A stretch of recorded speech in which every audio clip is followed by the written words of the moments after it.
बिस्मिल्लाहिर्रहमानिर्रहीम। अस्सलाम वालेकुम। सुबहान कमालिया का रहायशी है और ये ASF में मुलाजिम है। 10 मार्च को इसकी ड्यूटी कराची एयरपोर्ट पर थी।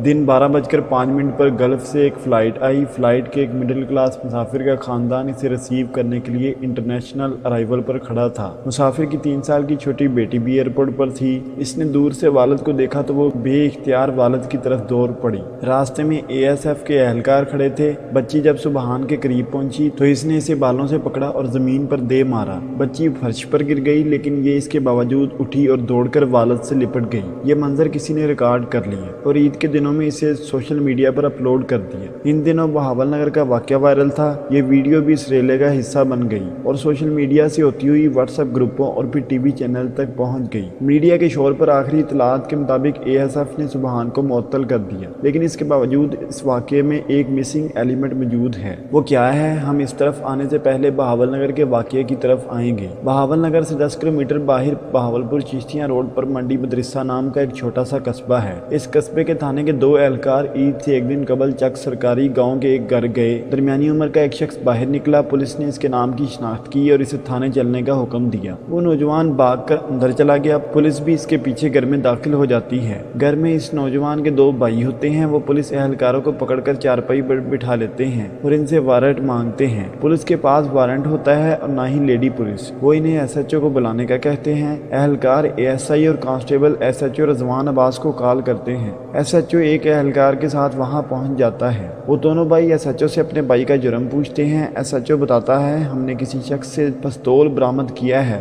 मुलजिम का कहना है इसने ये पिस्तौल आपके भाई से खरीदा था। वो SHO से पूछते हैं, क्या आपने इस वक़ूए की कोई FIR दर्ज की? पुलिस के पास FIR भी नहीं होती। इस पर दोनों के दरमियान तकरार हो जाती है, जिसके आखिर में वो दोनों भाई पुलिस एहलकारों की वीडियो बनाते हैं और इन्हें वापस भिजवा देते हैं। SHO बाहर निकलकर वायरलेस के जरिए पुलिस फोर्स मंगवा लेता है। बहावल नगर के थाने तख्त महल से 20 एहलकारों की फोर्स SHO नवीद नजाकत के साथ इस गाँव में पहुंच जाती है। पुलिस इस खानदान के 23 अफराद के खिलाफ कार्य सरकार में मुदाखलत से लेकर दहशतगर्दी तक तमाम दफात के तहत FIR दर्ज करती है। घर पर रेड करती है। पुलिस खवातीन के साथ बदसलूकी करती है और 2 भाइयों और इनके वालिद को उठाकर थाने ले जाती है। इस कशमकश के दौरान दोनों भाई पुलिस को बताते हैं, हम SSG के कमांडो हैं, मगर इसके बावजूद इन्हें खौफनाक तशद्दुद का निशाना बनाया जाता है। इन पर इतना तशद्दुद होता है कि वो अपने पाँव पर खड़े नहीं हो सकते। तशद्दुद के बाद इन्हें प्राइवेट टॉर्चर सेल में शिफ्ट कर दिया जाता है और वहाँ भी इन पर बार बार तशद्दुद होता है। इस दौरान अहले खाना इनकी यूनिट से रब्ता करते हैं और यूँ हाईकमान बहावल नगर पहुँच जाती है। DPO नसीबुल्लाह खान को इतला दी जाती है। वो SHO और ASI को मुअत्तल कर देता है और इनके खिलाफ FIR दर्ज करा देता है। ताहम वो दोनों फौजी जवान मुतल्लिका हकाम के हवाले नहीं करता और ये दोनों मजीद एक दिन पुलिस के टार्चर सेल में रहते हैं। इनकी हालत जब ज्यादा खराब हो जाती है तो पुलिस इन्हें सफेद सुजुकी मेहरान में बेहोशी की हालत में DHQ बहावल नगर के गेट पर फेंक कर चली जाती है। ये बड़ी देर तक वहाँ पड़े रहते हैं। दोनों में एक को जरा सा होश आता है तो वो डॉक्टर को अपनी शनाख्त कराता है और डॉक्टर मुतल्लिका हकाम को इतला देता है और इसके बाद कहानी का दूसरा हिस्सा शुरू हो जाता है। दोनों भाइयों का मेडिकल होता है और दोनों पर तशद्दुद साबित होता है। DPO से जवाब तलबी की जाती है। इसके पास कोई जवाब नहीं होता और इसके बाद वही होता है जिसकी वीडियोस अब तक पूरी दुनिया देख चुकी है। मंडी मदरसे की सूरत-ए-हाल के बारे में 2 विजन है। पुलिस के मुताबिक SHO और ASI को हवालात से निकलकर तशद्दुद का निशाना बनाया गया, जबकि दूसरे फरीक के मुताबिक SHO रजवान अब्बास और ASI दोनों साइड रूम में बेड पर लेटे थे और इन्हें यूं आराम में देखकर इख्तियाल में मजीद इजाफा हो गया। बहरहाल किस्सा मुख्तसर ज्यादती दोनों साइड से हुई। पुलिस के पास FIR और वारंट के बगैर किसी के घर में दाखिल होने का इख्तियार नहीं था। दूसरा, घर पर रेड और फिर लोगों को उठाकर तशद्दुद का निशाना बनाना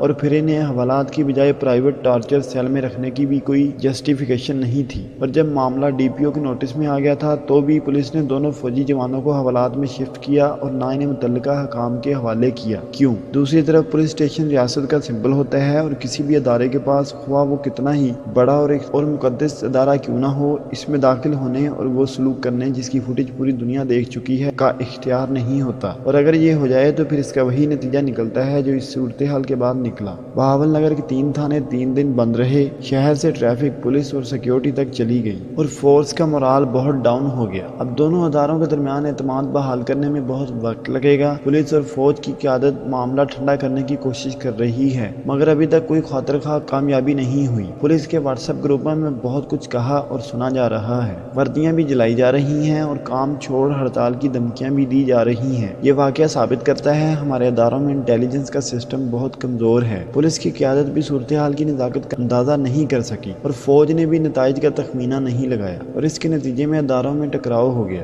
अब इसके बाद एक दूसरा अलमिया भी मुलाहिजा कीजिए। कराची में ASF के एहलकार सुबहान की 3 साल की बच्ची के साथ बदसलूकी हो या फिर बहावल नगर का अफसोसनाक वाकया हो, आपको वज़ीर-ए-आज़म मियां मोहम्मद शहबाज शरीफ, वज़ीर दाखिला मोहसिन नकवी, वज़ीर दिफा ख्वाजा आसिफ और वज़ीर आला मरियम नवाज किसी जगह नजर नहीं आते। पूरी हुकूमत इस पर मुकम्मल खामोश है। किसी ने कोई बयान दिया और ना दरमियान में आने की जुसारत की। हुकूमत का ये रवैया साबित करता है हुकूमत कवर इशूज़ पर साइड पर हो चुकी है। वज़ीर आज़म और वज़ीर आला पंजाब सिर्फ प्रोटोकॉल, जहाज, हेलीकॉप्टर और 30-30 गाड़ियों के काफिले इंजॉय कर रहे हैं। ये एक घर से दूसरे घर और एक शहर से दूसरे शहर तक इक़्तिदार से लुत्फ़ अंदोज़ हो रहे हैं और मुल्क में क्या हो रहा है इनसे इनको कोई कंसर्न नहीं। मुल्क जाने और मुल्क चलाने वाले जाने। ये लोग जहाँ तक हो सकेगा इक़्तिदार को इंजॉय करेंगे और जब बोझ बढ़ जाएगा तो ये चुपचाप लंदन वापस चले जाएंगे और बस। अब सवाल ये है, क्या ये मुल्क इस सूरत हाल में चल सकेगा? जी नहीं। ये हाइब्रिड सिस्टम मुल्क को मजीद तबाह कर सकता है, लेकिन ये इसे चला नहीं सकता। इस सिस्टम को सबसे बड़ा खतरा 2 खिलाड़ियों से है, नवाज शरीफ और इमरान खान। नवाज शरीफ वफाक और पंजाब में हुकूमत बनाने के बावजूद सिस्टम से बाहर बैठे हैं और सिर्फ 2 माह में इनके अंदर गुस्से का उबाल दिखाई दे रहा है। ये चंद दिनों में चीन का दौरा करेंगे, लेकिन ये किस कैपेसिटी में ये दौरा करेंगे ये अभी तक समझ नहीं आया। ये पार्टी की क़यादत भी मियां शहबाज शरीफ से वापस ले रहे हैं। इसके बाद एक सिस्टम के 4 कायदीन हो जाएंगे, एस्टेब्लिशमेंट, वज़ीर आज़म, वज़ीर आला और पार्टी कायद मियां मोहम्मद नवाज शरीफ। असल ताकत किसके पास होगी इसका फैसला मैदान जंग करेगा। और दूसरा खतरा इमरान खान है। ये जेल में बैठकर भी सिस्टम के लिए खतरनाक हैं और रियासत अभी तक इनका कोई तोड़ तलाश नहीं कर सकी। चनाचा हमें मानना होगा हम तारीख के बदतरीन दौर से गुजर रहे हैं, एक ऐसे दौर से जिसमें हुक्मरान दर्जनों हैं मगर हुक्मरानी किसी के पास भी नहीं। सिर्फ डंडा चल रहा है और ये डंडा किसी वक्त किसी के सर पर आ गिरे ये भी कोई